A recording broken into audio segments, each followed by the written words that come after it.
Hoy un placer, un lujo que nos estamos dando, estamos en comunicación con el señor Rodrigo Mariani. Así es. Rodri, ¿nos escuchás desde Italia, Milán? Hola chicos, ¿qué tal? ¿Cómo les va? Muy bien, Rodrigo. Bueno, Rodrigo, para la gente de Villa Rosales que ya te conoce, hace bastante tiempo que vos ya estás instalado en Milán, ¿verdad? En Milán sí ahora no recuerdo muy bien, creo que es desde el 2014, si no me equivoco, 2014, 2015, aquí en Milán. Bueno, antes estuve en otras partes de Italia del Sur. Perfecto. Para los que te conocemos de muchos años, te ha cambiado la tonada, ya no es el cordobés básico el que anda por ahí. Y eso que insisto con el Fernet con coca, pero bueno, hay cosas que por ahí se pierden. Tal cual. Bueno, Rodri, seguramente y estás al tanto de todo lo que pasa a nivel mundial con esto de la pandemia. ¿Cómo está Italia, que es uno de los países que más afectado se vio con esto del COVID-19? Bueno, aquí por estos días se está viviendo una, por ahí un poco ilusoria esperanza, porque de a poco se va confirmando, tal vez no una baja de la curva, pero ya no crece en forma exponencial como crecía antes el nivel de los nuevos positivos. Y ya por cuarto, quinto día consecutivo se da un número muy auspicable, que es que la cantidad de camas, puestos disponibles en las terapias intensivas, se van desaturando. O sea, hay cada vez más disponibilidad. Hasta hace una semanita atrás estaba saturada, y eso es lo que había hecho que creciera fuertemente el número de la mortalidad. Claro. De todos modos, yo decía inicialmente que era un poco ilusorio, porque si bien, bueno, da esa sensación de que se está descongestionando, que está empezando a calar la curva de crecimiento del coronavirus, de todos modos, los casos de positivos siguen siendo altísimos, los casos de muerte siguen siendo altísimos. En la jornada de ayer creo que estuvimos más o menos rondando los 550, tendría que controlar bien, diarios. Hubo un pico un par de semanas atrás de 900 muertes diarias, lo cual obviamente sigue siendo dramático, sigue siendo bastante duro, bastante complicado, y probablemente esta pequeña baja o esta tendencia a descender en la curva, esperemos que no genere en la población una sensación de euforia que no debería existir, porque de todos modos los números siguen siendo altos y sigue habiendo, se han registrado un total de 105.418 hasta ayer casos de positivos, lo cual es mucho. Buena parte de esos casos siguen estando activos, porque los curados son solamente 38.000 hasta hoy. O sea que las posibilidades de contagio siguen siendo altas, pero bueno, por lo menos esta curva empieza a estabilizarse y empieza a querer descender. En tu caso, Rodrigo, ¿cómo haces a la hora de ir a comprar al súper o a alguna farmacia? ¿Cómo te estás manejando con las compras? Bueno, nosotros aquí se sale única y exclusivamente para ir al súper o a la farmacia, nada más. Yo en estos ya creo que son 40 días que llevamos de cuarentena, que aquí empezó si no me equivoco, el 8 de marzo, pero nosotros ya llevábamos la voluntaria. Antes hubo una semana en donde el gobierno no la obligó, pero sugirió que se hiciera, y nosotros también la hicimos, más o menos desde el 28 de febrero. En todo ese tiempo las salidas fueron muy pocas, obviamente, solamente para ir al supermercado creo haber ido unas 4 veces, nada más. Y bueno, uno trata de organizarse desde ese punto de vista, o sea, tratar de hacer una compra racional en donde decís, bueno, esto me tiene que durar para 2 semanas y tengo que más o menos darme cuenta de qué es lo que necesito para no tener que volver a salir nuevamente.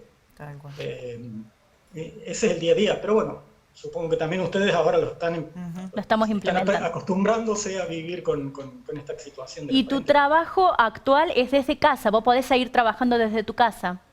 Sí, yo tuve esa suerte que a mí los ritmos de vida no me los convulsionó mucho, no me los cambió mucho, excepto por el hecho de que, bueno, obviamente el trabajo disminuyó un poco, porque estando casi todos los negocios cerrados, trabajo solamente con aquellos que se dedican a los clientes que se dedicaban al rubro alimentario. que son los que han quedado abiertos, sobre todo aquellos que hacen el delivery a domicilio. Sí, sí, seguí trabajando desde aquí de casa, todos aquellos que pueden trabajar desde casa lo hacen, sobre todo la gente que está en el rubro de la docencia, se trabaja mucho, probablemente se trabaje, creo que trabajarán más que antes inclusive, pero organizándose con el smart working y trabajando todos desde casa. Bien. Rodrigo, bueno, te pregunto un poco, llevado a la política, ¿cómo ven los gobernadores ahí en Italia? En cuanto, bueno, decías las cifras, la verdad es que las vemos también en los grandes medios acá en Argentina, son alarmantes y generan mucha incertidumbre. Me imagino los centros hospitalarios, los centros de salud de Italia en general deben estar colapsados. Si bien decías vos que se han habilitado un poco más de camas, pero deben seguir en alguna parte desbordados, ¿no? Sí, sobre todo aquí en la zona de Lombardía, que es la más complicada. Hasta hace poco las provincias más complicadas dentro de Lombardía eran Bérgamo y Brescia, que es donde está bajando el número de contagiados y de terapias intensivas, de hospitalizados, o sea. Pero se está poniendo complicado en Milano. Aquí ya directamente en la ciudad y en la provincia de Milán. Empiezan a subir, o sea, es un caso contrario, están creciendo, es como que la curva se ha ido trasladando hacia el oeste, más o menos unos 30 kilómetros estamos de Bérgamo, 40, 50 de Brescia, y ahora comienza a ser delicada la situación aquí, en Milano específicamente. Italia tenía, lamentablemente, vos me preguntabas por el tema de la situación política, sí, más que nada político-económico. Los últimos decenios, digamos, las últimas décadas, ha habido, por momentos intermitentes, algunos gobiernos de carácter muy neoliberal que le han quitado bastante, digamos, han hecho muchos recortes, han quitado bastante sustento a la salud pública. Aquí la salud es pública y es óptima, o sea, de muy buena calidad, es prácticamente toda pública y está garantizada para todo el mundo. Pero en los últimos 20 años ha habido este problema de fuertes recortes que han hecho que, por ejemplo, nos encontrásemos en esta situación con muy pocas, no las necesarias, la cantidad necesaria de camas en terapias intensivas, por ejemplo. Claro. Y es algo que seguramente, espero yo, no solo aquí en Italia, sino en el resto del mundo también, se revea un poco esta situación de decir achicar el sector público, porque cuando el sector público hace falta, y este es un caso, nos encontramos con que el sistema sanitario se puede saturar ante una epidemia tan complicada como esta. Exactamente. Creo que en muchos lugares está pasando lo mismo. También en España se están replanteando esta situación, siguieron el mismo curso. Creo que en Argentina también se están replanteando. Afortunadamente veo que en Argentina se han tomado las medidas necesarias inmediatamente como para evitar que hubiese el crecimiento exponencial que ha habido aquí en Italia, que ha habido en España o que también en Estados Unidos. Sí, sí. Rodrigo, ¿tenés comunicación permanente con tu familia? ¿Cómo manejas los afectos a la distancia? No, eso sin duda, ya lo manejábamos de antes y bueno, lo hemos un poquito potenciado, pero sí, evidentemente sigo en contacto con todos mis seres queridos y lo que he intentado en estos últimos 2 meses es tratar de tomar conciencia a toda la gente conocida, a todos los seres queridos de la situación real que se vive con esta pandemia. Nosotros empezamos más o menos unos 20, 30 días antes, o sea, el primer caso acá, si no me equivoco, fue del 20 de febrero, 22 de febrero, y el crecimiento, digamos, exponencial fue mucho anterior que en Argentina. Entonces intentaba de algún modo, o todos los que estábamos acá, los que estábamos relacionados con esta situación, intentábamos de algún modo tomar conciencia a nuestros seres queridos de la situación para precisamente evitar que en Argentina hubiese un desborde del sistema sanitario como lo que pudo haber habido en otros lugares. Y por eso siempre he estado en contacto también con mis familiares, pidiéndoles que se cuidaran, incluso antes de que se declarara la emergencia allí, de que trataran de no salir o no entrar mucho en contacto con gente y que tomaran las medidas de precaución. Claro.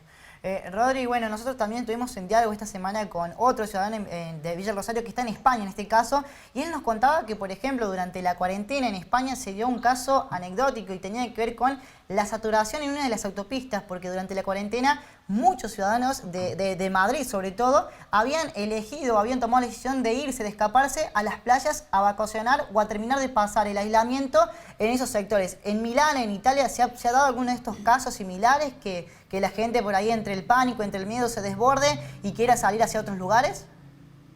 Sí, lamentablemente se dio, sobre todo se dio desde aquí, desde Milán. Milán es algo así como la capital económica de Italia, es donde está casi todo el sector industrial, financiero. Entonces viene mucha gente desde otros lugares a trabajar aquí.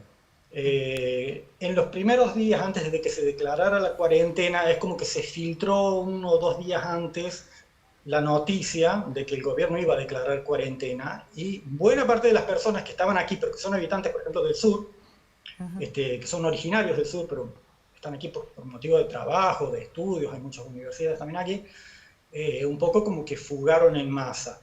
Fue una situación que obviamente puso de algún modo en riesgo a la población de las zonas que hasta ese momento no estaban afectadas en Italia, pero dentro de todo quedó bastante contenida porque los grandes focos siguen estando aquí, por suerte, en el norte. Digo por suerte porque además aquí está el sistema sanitario más consolidado, está aquí, o sea, claro, hubiese hecho mucho más daño si hubiese habido grandes focos en otras zonas, en otras provincias. Pero sí, se dio lamentablemente también este éxodo, que no fue tanto de vacaciones, sino fue de gente que dijo, bueno, si tengo que estar en cuarentena, estoy en mi lugar de origen y me voy lo antes posible. Tal cual, tal cual. Bueno, hablabas también de Argentina y de cómo se ha visto la medida que tomó el presidente actual, Alberto Fernández. Se ha tomado bastante bien, creo, en gran parte del mundo. Bueno, lo estás diciendo vos que fue un poco precavido a comparación de otros países, de otros presidentes, ¿no? Sí, a mí me sorprendió bastante, me sorprendió positivamente, obviamente, el hecho que ya desde los primeros días se decidiese hacer un cierre y una cuarentena para evitar precisamente un crecimiento exponencial de la curva y una saturación de los hospitales, que es lo que luego llevaría a multiplicar tal vez los casos de mortalidad. Obviamente, creo que también desde el punto de vista de tener un antecedente fuerte, como lo que fue en Italia, llevó a que muchos gobiernos decidieran cerrar antes, sea la frontera, sea disponer las cuarentenas. Creo que ayudó esta experiencia también que hubo aquí en Europa, pero creo que fue muy positivo. Sé que mucha gente probablemente por ahí piensa que se trata de tal vez de una privacidad de sus propios derechos o sus libertades individuales, pero hay que considerar que la situación es grave. ¿Sí? ¿En tu caso vivís en un departamento o en una casa? No, nosotros estamos viviendo en un departamento, sí. ¿Cómo es el edificio, el departamento, los vecinos? No tienen contactos, pero no ha habido ningún caso en ese sector. No, en nuestra zona afortunadamente no, al menos no sabemos de nada. Está bien, los contactos que hay son a través de la ventana, tal vez con algún vecino, algún saludo, algún intercambio de alguna palabra. Bueno, Rodri, imagino que también en Italia, lo hablábamos con el ciudadano que estaba en España, habitualmente se hace esto que está viralizado en todo el mundo, salir al balcón, aplaudir, a felicitar a todos los equipos de salud que están trabajando permanentemente. Calculo que en Italia también se debe repetir esta situación, ¿no? Sí, se hizo mucho las primeras semanas, es como que ya pasando las semanas empiezan a cambiar las formas. No, pero el reconocimiento a los profesionales que trabajan en la salud es siempre muy alto, muy grande. Yo tengo un amigo que trabaja en terapia intensiva, también es un cordobés, aquí cerca, en una ciudad cercana, en Monza. Nos cuenta siempre la situación, cómo es el riesgo en el que continuamente están sacrificando prácticamente su vida. Hay que recordar que aquí entre enfermeros y médicos ya hay 200 muertos, casi, más o menos, tendría que confirmar bien. Es una situación grave y es persona que son personas que están poniendo mucho de lo suyo, de lo propio, por el bienestar de todos. Por eso es que ellos siempre insisten en esta situación de respetar la cuarentena, respetar las medidas de seguridad, porque también a ellos les gustaría, por ejemplo, cuando ven a alguien que corre por la calle, decir, a mí también me gustaría estar corriendo, y sin embargo estoy arriesgando por ahí mi vida por el bien de los demás. Tal cual. Rodri, ¿ustedes la cuarentena se prolongó hasta el 26 de abril, como acá en Argentina, o es otra modalidad? No, nosotros vamos, si no me equivoco, hasta el 3 de mayo. Ah, bien. Hasta el 3 de mayo seguro, sí, probablemente más. No, creo que es hasta el 3, tendría que controlar bien. No, se ha extendido más aún. Sí, ahora ya han empezado a abrir algunos emprendimientos comerciales más, y se está analizando la posibilidad también de abrir otros, o de ir paulatinamente abriéndolo. Bien. Los comercios, pero sería muy desaconsejable por la cantidad aún de positivos que hay y de nuevos positivos que cada día se registran, hacer una apertura completa de todo, de la cuarentena o de todas las actividades comerciales. Sobre todo aquí en Milán, que es la zona que ahora se está poniendo complicada. Claro. ¿Qué clima tienen hoy? ¿Cuál es la temperatura hoy, por ejemplo? No sé, creo que está bastante lindo, creo que el sol. En estos días ha habido unos climas primaverales muy lindos, daban ganas de salir, la verdad. Claro, porque el frío era lo que hacía que se propagara un poco más. Entonces a lo mejor ¿Perdón? El frío a lo mejor hacía lo que se propagaba más la enfermedad. Puede ser, seguramente. Obviamente se sabe muy poco de esto, y yo mucho menos porque no estoy en el campo de la salud. Sin duda, el hecho de asociar a otras enfermedades respiratorias el coronavirus hacía que fuese más, tal vez también más fácil de contagiar. Gente estornudando, tosiendo, por ejemplo, complicaba la situación. Hay que recordar que aquí también en Italia, con respecto al tema de la difusión y la gran cantidad de muertos que ha habido, que se dieron principalmente cuando colapsó, obviamente, el sistema sanitario, porque ya no había lugares para todos los que entraban en terapia intensiva. Pero hay que recordar también que teniendo un sistema sanitario público y de buen nivel, hay una gran cantidad, por ejemplo, de personas de mucha edad, personas de 80, 90 y hasta 100 años, que por ahí hasta incluso tienen otras patologías, otras enfermedades, y que gracias a este sistema sanitario pueden vivir bien, digamos, con ese tipo de enfermedades. Pero una vez que se sumaron otras complicaciones, se sumó el coronavirus, esa gran cantidad de gente quedó muy afectada. También eso puede explicar un poquito los altos índices de mortalidad que ha habido aquí en Italia. Bueno, Rodri, la verdad es que nos quedaríamos hablando un rato más extendido. En los tiempos de la televisión por ahí nos acortan estas videollamadas, pero la verdad que toda la información que nos ha brindado ha sido muy rica, y la ciudadana de Villa Rosario que te conocen han tenido la posibilidad de verte después de mucho tiempo. Bueno, muchas gracias a ustedes por este contacto. Quisiera, si me dan algunos segunditos nada más, renovar nuevamente, bueno, el saludo para toda la gente de Villa de Rosario, para todos los conocidos, para toda la gente querida. Y la recomendación de que sigan cumpliendo las medidas de seguridad. Esto no es una broma, no es un film de ciencia ficción yankee. Está sucediendo, es muy grave, así que no hay cura hasta hoy que no sea la prevención y la cuarentena. Así que, gente, pongámonos las pilas, volverán los tiempos de los abrazos, pero por el momento tranquilitos y a cuidarnos. Igual. Rodri, muchísimas gracias, un abrazo a la distancia desde acá de Villa del Rosario. Gracias a ustedes, un abrazo.